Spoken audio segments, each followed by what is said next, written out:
Ассалаумағалейкум ағайын бауырлар. Мен алдында осы гаражда отырып пышақ қайраған кезде бір 5-6 бауырымыз жазды. Гаражға бір видео түсіріңізші, өзімізде де идея бар еді, бір гараж жасайық деп едік. Может, сізден аларымыз бар шығар, қосарымыз бар шығар деп. Сонымен салайын десең мақтанғандай боласың, салмайын десең ана жігіттерден қызғанғандай боласың. Сонымен салам деп шештім. Соның кішігірім гараждың міне обзор осындай. Гаражға кіргеннен кейін өзім темір тұлпарым тұрады. Өзім мотоциклистпін. Мотоциклді бір 10 жылдан аса айдаймын. Мотоциклмен Турцияны аралап келдім. Қазақстанның барлық қаласында болдым. Көршілес мемлекеттердің бәрінде болдым. Европаны аралап келдік мотоциклмен. Алан қалаумен 2 рет аралап тастадық Европаны. Енді қазіргі маршруттарды көреміз бұйырғаны. Мынау менің инструменттер тұратын жерім. Бұл жерде енді керекті инструменттерді ящиктердің ішінен алам. Қажет нәрселерімді шақ-шақ еткізіп жасаймын, бұрайым. Енді керек қой, енді инструмент ер адамға керек. Мына музыкамды қосып алам да, қазір пышақтар тағалып келдім.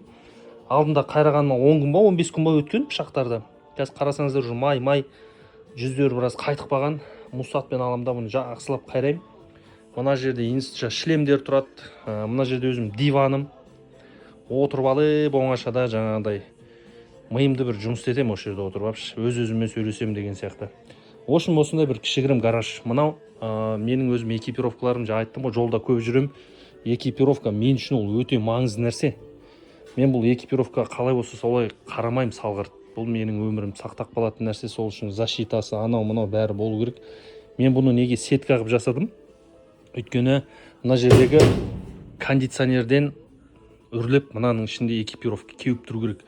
Басқа түрлі көгеріп кетеді.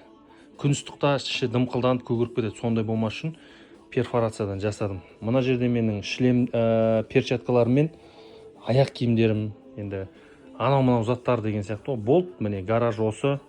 Ешқандай отопление, ешқандай батарейка қойған жоқпын. Тек қана теплый пол. Теплый пол, нәскимен жалаң аяқ қыста, міне қазір қанша градус, өстіп жүре бересіз. Кірем, пышағымды қайраймын. Бала-шағамның бір үзіліп қалған сағаты, бұзылып қалған бірдеңкесі, велосипед, анау-мынау бәрін шақ-шақ еткізіп кіріп алып, осы жасайтын өзімнің мастерскойым ғой, былайша айтқанда. Сол ағайын, гаражы осы.